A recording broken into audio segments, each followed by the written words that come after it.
Here's a prediction, right? I genuinely believe that companies like Apple and Google, the platform holders, these are going to be the companies that are going to come along and have like a system level thing where they'll say, turn on detox mode. And this literally, it doesn't just switch off notifications, it stops you from actually going into Facebook.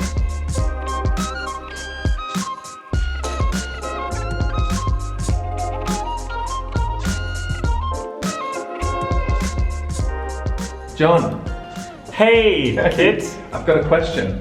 What's the question? The question I have today is, when you're designing a digital product, is addictiveness something you consider? Yeah, I mean, it's definitely, I think that the way we would talk about it would be kind of like engagement, like will people actually use it often, right? Will they use it in their day-to-day lives? How often will they use it in their day-to-day lives? But to be really, really honest, yeah, companies do want their products to be kind of addictive, right? I guess it depends on the type of company. If it's a company that's revenue is driven by advertising, then they want their products to be as addictive as possible. So if you look at something like Facebook, if you look at something like Twitter or Instagram, they make money by how often and how much you use the product. And so when companies come to us, of course, that's something you have to consider, right? It's not just opened once and then thrown away, but at the same time, that's not really enough, right? We wouldn't just make I don't really want to work on a product that's just addictive, right? Just for the sake of being addictive.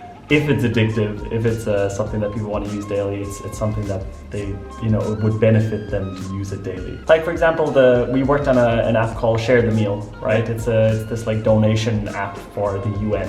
And I wanted it to be addictive. We wanted that to feel like something you made a habit out of, because if you made a habit out of it would basically then help the UN to get more donations. But there's no point in denying it. A lot of the work that designers do, including me, we want to get people kind of hooked, right? That's just true.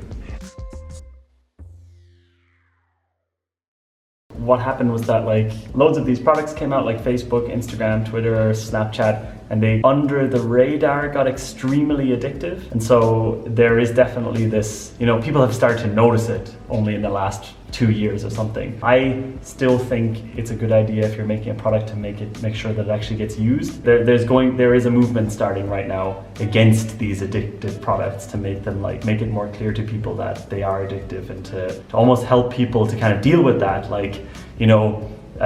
There are a lot of people, making videos on YouTube, and a lot of companies talking about how do we switch off, how do you get normal again, and how do you detox from these products. And I think there's a lot of companies like Facebook are starting to notice that there's a trend like this, and they're starting, Facebook put out that press release 2 months ago saying, we know it's addictive, we know it's kind of negative. Yeah, they were talking about that they're because they focused a lot on news and media stuff in the news feed all the time, this shocking stuff that keeps you addicted the whole time and outraged.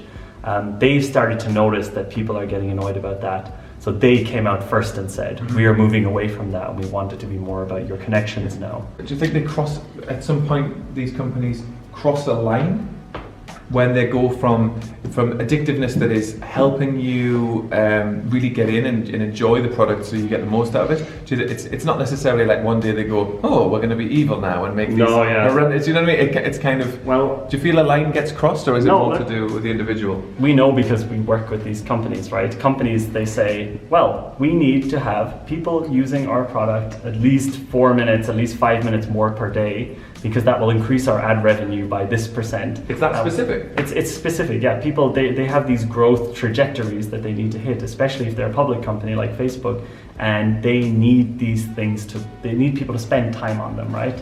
And they try a lot of different ways of doing it. Right now, their current system, and I don't know if you've seen the ads around, even the posters, they're trying to do that. Facebook is trying to do that with groups now. So moving away from news, moving away from all that kind of stuff, and groups, more really about the actual community building aspect, or kind of what Facebook used to be before. I think people are too sensitive. I think everyone wants to be outraged. These companies are good at making things addictive. It's your own fault if you can't deal with it. Because they're good at making things, first and foremost. Honestly, if you are, for example, letting your kids use Instagram all day, that's your fault as a parent. It's not the Instagram's fault, right? They're going to make the product as addictive as possible. But if you're the type of person who's then super addicted to it all the time, I'm a little bit addicted to Instagram myself. I was going to ask you. But it's like, it's my fault. It's not Instagram's fault. I don't want them to make now the app shit. But I would like, and here's a prediction. Here's a prediction, right? I genuinely believe that companies like Apple and Google, the platform holders, these are going to be the companies that are going to come along and have like a system level thing where they'll say, turn on detox mode between 9 and 5 p.m. And this literally, it doesn't just switch off notifications, it stops you from actually going into Facebook. It logs you out, it makes it difficult. Because there are these apps like Freedom I was telling you about, they're actually unable to block Instagram and Facebook on iOS.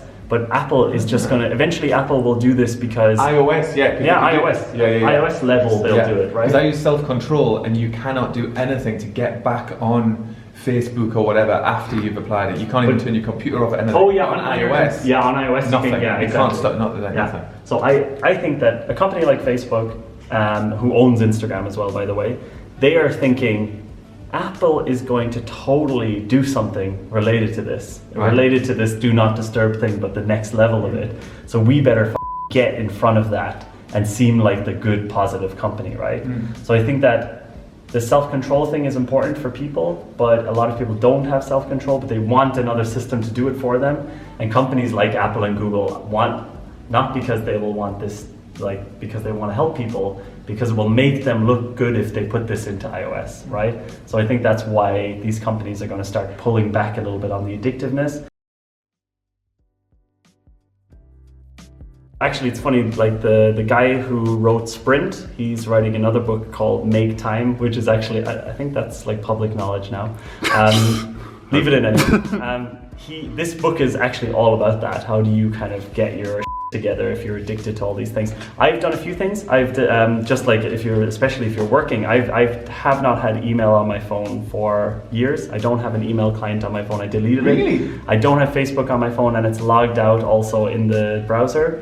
I do have Instagram. That's my only vice. I think it's like, don't try to get rid of everything because it's also too intense. But just like maybe remove one social media from not your life, but just from your phone, right? An interesting thing that Jason Fried, this is like this guy who runs Basecamp, he was on the podcast recently, Product Breakfast Club podcast, license to start. When people tell me, yeah, I deleted all my accounts, I'm like, yeah, but you just can't, like, you just stop being like, handle your life. This is something that's measurable, right? This is something that companies have their own measure of stickiness, right? And I think it's like, mostly they look at, investors look at retention. They're like, okay, people used it really hardcore for a month, and then they use it less, stopped using it. And that way you can figure out the curve of like, and how valuable the company is. But if you're, if you look at a company like Snapchat or WhatsApp, right? Why was WhatsApp so worthwhile, right? Why did Facebook spend so much money on it? Not just the user base, but that they actually used it more and more because it was very sticky. That's why Instagram stole all of Snapchat's features. Stories, for example, is a very sticky feature that Snapchat had, and a really good way to place ads within a system without making it kind of intrusive. Instagram ads are great, and it's like they just like looked at Snapchat and they were like, that's sticky, let's take it. Yeah. I want to end on a positive note because I don't think this is it's just so evil. It's not some great evil. No. It's not the Illuminati aren't making Instagram addictive. No, I've got it for you, right? I've got it. So I can tell you from the inside that companies like the companies we're talking about are concerned about this. They're not like just now on a rampant journey to make things more and more addictive in a negative way. They are huge, they're accountable, people are watching them, people are judging them. There is going to be this move towards being more responsible with digital products. I would say that 10 years from now, it just will be a different conversation. It's going to be about like, oh God, these cubes that you stick to your forehead, they're really going to mess up our kids. I just think, like, honestly, the answer to it is just not to worry and try to take care of yourself, and like, really, you are the one who's accountable. If you feel bad for using social media all day, or if you feel addicted to these products, or like Kyle is currently addicted to this Quiz Jewel product. My favorite app. Is this filming? Am I live? My favorite app currently is it's an app called Cash Show, because you can play quizzes live with thousands of other people and win money. So I've got €117 because of an app, which is more than I can say for any other app. There's no doubt about it, it makes you less productive. The thing it will just balance itself out and it will probably be fine. People see these movies, you know, of the future and everything's horrible and people are like jacked in, like, Arr. Yeah. But in the end, it's like people who are self-destructive are either gonna go use social media all day or like do Watch something TV all else. day, or like, smoke weed all day, or whatever. Smoke weed all day, you're just gonna try to numb it no matter what, right? Yeah, So yeah. I think it's, Moderation is the thing. exactly. It's moderation, and it has been forever, basically. Yeah, it's nothing has changed. And what would you say to designers that are like concerned about this topic? Like, do you just think they just need to Oh yeah, just I mean, make good things and honestly, just keep yeah. going? You're not going to be, most of the time, you're not going to be good enough to make something addictive, right? That takes On a your lot own, of iteration. Yeah, that's something that is extremely difficult to do, even just from a business model point of view. The chances of you as a designer single-handedly being able to make something addictive is insane. If you were able to do that, you would just be a trillionaire. It's so difficult to do that. You don't even need to slightly ever worry about it. If you manage to do this, call me. Like, if you manage to consistently make addictive products, just give me a shout. Right now, the most addictive thing in the entire world is this video game called Fortnite. The fastest growing free-to-play video game in the world. It's insane. Yeah. And this is addictive because friends are playing together and it's super easy to play and it's free, but the product itself is not necessarily different to a lot of other ones on the market. The designers did not have any thing to do with making that thing really addictive. Did you see the Light phone? Basically just a piece of a hardware phone with some buttons that can just make calls and text messages, nothing else. Right. And it's beautiful. The idea is that you can leave home without your phone. But this is the movement. This is the movement that's happening in the background where people are like, I don't want to be addicted to this. I don't want to be overwhelmed by this. I also don't feel like meditating, so I'm So like and subscribe if you like this video. Like and subscribe, it would make our day. And if you enjoy conversations like this, you should definitely check out the Product Breakfast Club podcast as well. Yes. Because that kind of thing happens pretty often. Yeah, very often. Product Can you Breakfast see that Club we're crouching podcast. down? Yeah. Oh, we've got a question for you. Oh yeah. What Yeah. app are you the most addicted to? Yeah, for me it's Instagram. For me, it is Instagram.